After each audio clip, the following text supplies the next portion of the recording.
Yes, students. Now we discuss exercise number 5.8 Raleigh's theorem. Raleigh's theorem क्या कहता है? Let a function AB interval real number को belong करते हैं AB intervals में, देन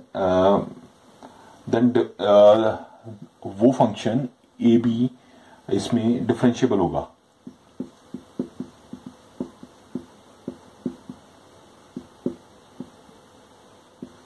AB एंड कंटिन्यूस भी होगा. पहले कंटिन्यूस आएगा, सॉरी,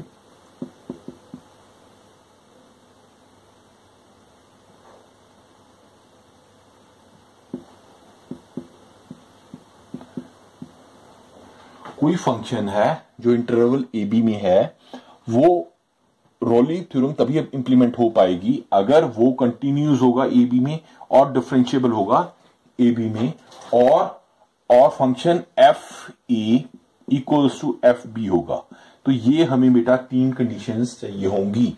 अगर ये ऐसा है तो सम कोई एनी C पॉइंट, सम C, कोई भी C, some C belongs to AB such that f dash C such that f dash C equals to 0 हो जाएगा. देखिए, इसको मैं एक्सप्लेन करता हूं. सपोज AB इंटरवल है, ये फंक्शन हो गया, ये मैं आपको ग्राफिकली बनाता हूं.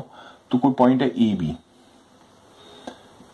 ये हो जाएगा हमारे पास A पॉइंट, ये हो जाएगा हमारे पास B पॉइंट. तो ये FA, इसको हम करते हैं FA एंड ये वाला हो गया FB. तो क्या कहता है FA और FB, जो इस स्लोप का पे जो टेंजेंट होगा, ये टेंजेंट बनेगा, that is called F dash C equals to 0 होगा. अच्छा, कर्व ऐसे बन सकती है, एक कर्व इस तरह बन सकती है स्टूडेंट्स, यही कर्व हम इस तरह भी बना सकते हैं, जिसमें ये A पॉइंट, ये this is B, try to understand. तो ये FA इक्वल्स टू FB कर दिया हमने, ठीक है. ये FA हो गया, ये FB हो जाएगा. तो इसमें इसका जब हम टेंजेंट निकालेंगे तो ये हमारे पास F dash C equals to 0 आ जाएगा, ये इसका टेंजेंट, ठीक है. अच्छा, एक कर्व और बन सकती है इसमें, ये इस तरह बनेगी बेटा, ठीक है. इसमें देखिए ये A हो जाएगा, this is B, this is C1 कर देते हैं, इसको C2 कर देते हैं, ठीक है. तो ये इसका कर्व बनेगी, तो F dash C equals to 0 हो जाएगा, और F डैश C2 1 लिख लो, या C2 इक्वल्स टू 0 हो जाएगा, ठीक है. तो ये हमारे पास रॉली थ्योरम कहती है, क्या कहती है, कोई भी इंटरवल, कोई भी फंक्शन अगर वो इंटरवल AB में है तो वो कंटिन्यूस होना चाहिए. पहला तो वो कंटिन्यूस होगा और वो डिफरेंशिएबल होगा, और FA और FB इक्वल होंगे. अगर ये तीनों कंडीशन फुलफिल होती हैं तो एक हमारे पास सम C, कोई भी एक C पॉइंट होगा हमारे पास जो AB के बीच को बिलोंग करता होगा, सच दैट F डैश, जब हम उसको डिफरेंशिएट करेंगे तो वो इक्वल टू 0 आ जाएगा. कहने मतलब उसकी जो स्लोप होगी, जैसे AB या ये पॉइंट है, तो ये कर्व है, इसकी स्लोप होगी वो F डैश C कह लेंगे, वो इक्वल टू 0 हो जाएगी. ये इस तरह बनेगा, इसकी स्लोप ये हो जाएगी, इसकी स्लोप ये और ये होगी, इनका सम ऑफ टू सीज. तो दिस इज रॉलीज थ्योरम. अब इसको हम सॉल्व करते हैं with the help of one example, उससे बच्चों को ज्यादा क्लेरिफाई हो जाएगा, ठीक है. Now we have example y equals to X square plus 2. वो इंटरवल दे दिया उसने -2 to 2, ठीक है जी. ये तो पॉलिनोमियल बन गया, ठीक है. तो ये कंटिन्यूस है, continuous at all real X, ठीक है. अब कंटिन्यूस है तो डिफरेंशिएबल हुआ. All continuous not are differentiable, but in this case ये कंटिन्यूस फंक्शन डिफरेंशिएबल होगा ही होगा.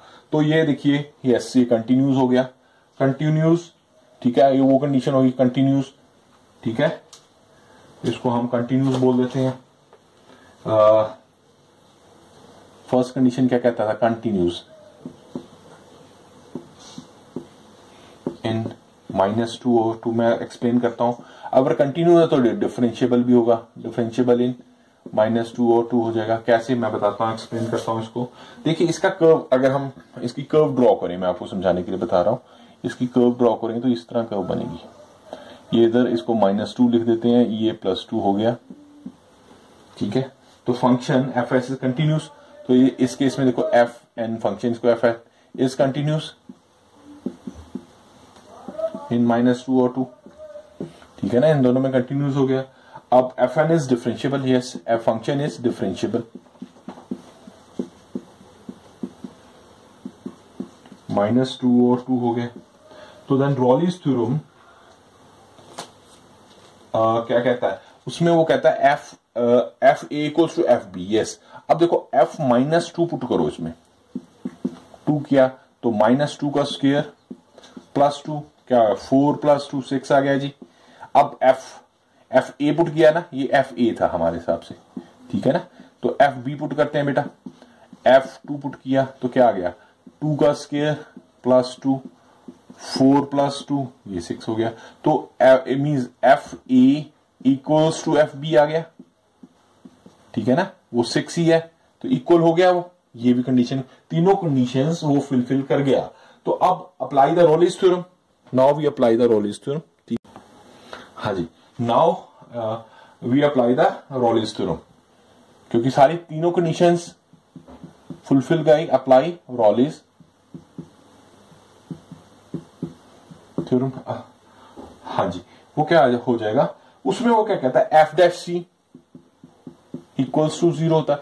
f' का क्या होगा, वो x के ये y का आ जाएगा ना, y हमारे पास क्या दिया हुआ है, y इक्वल्स टू x² + 2, तो y' निकालेंगे तो क्या 2x आ जाएगा। It means f' is equal to 2, क्योंकि slope of a tangent to the curve at point c is 0 and tangent at c is parallel to x axis, ठीक है ना, वो पैरेलल टू x एक्सिस होता है। तो इसलिए हम जो y का आता है वो उसको 0 कर देते हैं, तो 2x इक्वल्स टू 0 कर देंगे, तो x के 0 आ गया। अब देखो 0 -2 और 2 के बीच में था तो 0 आ ही रहा है, ठीक है ना। तो इट मींस हमारा जो रॉलीज थ्योरम इस पे इंप्लीमेंट हो गई, तो हमने इस क्वेश्चन पे रॉलीज थ्योरम अप्लाई कर दी। अब नेक्स्ट करते हैं, हाँ जी स्टूडेंट, अब हम करते हैं मीन वैल्यू थ्योरम, ठीक है।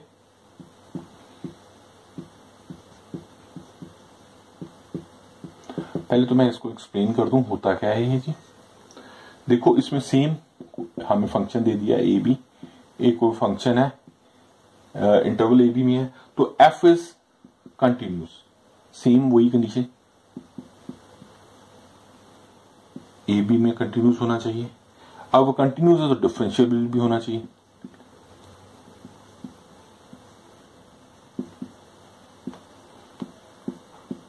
ए बी आ गया। बट वहां था एफ ए इक्वल्स टू था, इसमें F does not equals to B होगा। अगर जब ऐसा होगा तो सम ऑफ सी, कोई इसमें एक सी पॉइंट होगा which belongs to A B, तो f' उसका क्या होगा, f' मैं सारा समझाता हूं ये बातें, F B minus F A over B, ठीक है जी, मीन वैल्यू थ्योरम। तो f' क्या हो जाएगा, F B minus F A minus B minus A, तो ये कंडीशन आएगी इसमें। ये कैसे आया मैं इसको एक्सप्लेन करता हूं आपको बेटा। अब देखिए इसके लिए कर्व होगी हमारी, रुको, हाँ जी, अब इसको मैं आपको एक्सप्लेन करता हूं। इसमें स्टूडेंट जैसे एफ, ये कर्व बन सकती है, ऐसे कर्व बन जाएगी, तो ये हमारे पास ए पॉइंट हो गया, ये बी पॉइंट हो गया, तो F this is F A, this is F B, ठीक है। इसके कोऑर्डिनेट्स क्या हो जाएंगे, इसके कोऑर्डिनेट हो जाएंगे ए एफ ए, इसके कोऑर्डिनेट क्या हो जाएंगे बी एफ बी, ठीक है जी। तो अब देखो स्टूडेंट, तो अगर ये कोई पॉइंट है तो इस पे, अगर ये वाले पॉइंट पे देखें तो ये एक इसका टेंजेंट बन रहा है, कर्व का टेंजेंट, तो टेंजेंट इसका यहां का टेंजेंट क्या होगा, स्लोप का टेंजेंट क्या, स्लोप का टेंजेंट निकालेंगे, टेंजेंट ऑफ स्लोप, तो वो क्या होता है, यही होता है F B minus F A by B minus A. अब ये हम एफ सी पे, ये कोई सी है तो एफ डैश सी, ये अगर ये पैरेलल हो गया, ये इसके पैरेलल हो गया, तो इस पे भी यही स्लोप लगेगी, तो एफ डैश सी भी, इसका मतलब यही हो जाएगा।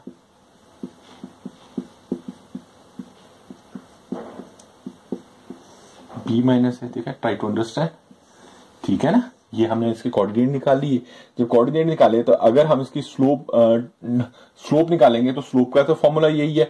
अब ये पैरेलल है, ये वाली इसके पैरेलल, तो ये भी अगर दो टू पैरेलल लाइन का स्लोप हमेशा सेम होता है तो F dash see this one हो गया, तो ठीक है। अब इसके एक और फंक्शन हो जाएगा, वो भी सेम ही है, मैं आपको कर्व बना के दिखा देता हूं, तो ये इस तरह बन जाएगी, ठीक है ना। तो इसको हम लिख देते हैं ए एंड बी, तो ये हमारे पास एफ ए आ जाएगा, ये एफ बी हो जाएगा, तो सेम अगर इसकी कर्व निकालें तो यही बनेगी, ठीक है ना। उसका एफ डैश सी निकालेंगे तो एफ डैश सी ये हो जाएगा, सेम हो जाएगा। अच्छा, एक और कर्व बन सकती है बेटा, वो अगर ऐसे अगर हम ऐसे कर दें तो ये अगर ऐसे जा रहा है तो ये इसको हो जाएगा, ये इसका हो जाएगा, तो ठीक है। अब ए पॉइंट इधर मान लो, बी पॉइंट मान लो, सेम प्रोसेस हो जाएगा, तो इसका भी वही कंटिन्यूस हो गया, तो ये सेम प्रोसेस वही होगा। अब ये तो मैंने आपको थेटिकली बता दिया, अब इसका एक क्वेश्चन करते हैं, उससे आपको ये ज्यादा क्लैरिफाई हो जाएगी बातें। हाँ जी, एक क्वेश्चन कहता है वो F X equals to X square, and उसने इंटरवल भी दिया हुआ मेरा ख्याल, हम देखते हैं इसका इंटरवल दे दिया आपने स्टूडेंट्स 2 and 4, ठीक है। अब ये ये ऑब्वियसली कंटिन्यूस होगा। अब देखो इसका कर्व कैसे बनती है, एक्स स्क्वायर है तो ये पैराबोला बन जाएगा, ये इस तरह बनना चाहिए हमें हमारे पास, बट हमें 2 और 4 दिया हुआ है, तो यहां से हम देखते हैं ये इस तरह बनेगा प्रॉपर कर्व, ये 2 यहां हो जाएगी, 4 यहां हो जाएगा, ठीक है ना। ये 2 का हो गया, ये 4 का हो गया, तो ये 2 के लिए ये 4 पॉइंट हमने लिख दिया, तो एफ इज कंटिन्यूस, ये कंटिन्यूस ही है, तो F is continuous, F is continuous in interval open interval 2 and 4, ठीक है। एफ इज डिफरेंशिएबल भी हो जाएगा इन 2 and 4। अब देखिए, अब F2 इसमें पुट करो, F2 पुट करो तो क्या आ गया, एफ ए है जो, क्या आ जाएगा, ये हमारे पास 4 आ जाएगा, एंड एफ बी पुट कीजिए बेटा, तो 4 है वो 16 हो जाएगा, तो F A does not equal to F B हो गया, ये तीनों सारी डज नॉट इक्वल हो गया ना, ये कंटिन्यूस है, ये डिफरेंशिएबल भी है, ये नॉट इक्वल हो गया। तो अब आगे इसको सॉल्व करते हैं। हाँ जी, तो एफ डैश सी क्या था, एफ डैश सी स्टूडेंट्स क्या कहता है वो, F4 minus F2 over 4 minus 2, यही बोलेगा, तो F डैश सी क्या आ जाएगा, 16 माइनस 4/2, तो ये 12/2 आ गया, तो ये विच इज इक्वल्स टू 6 आ गया हमारे पास।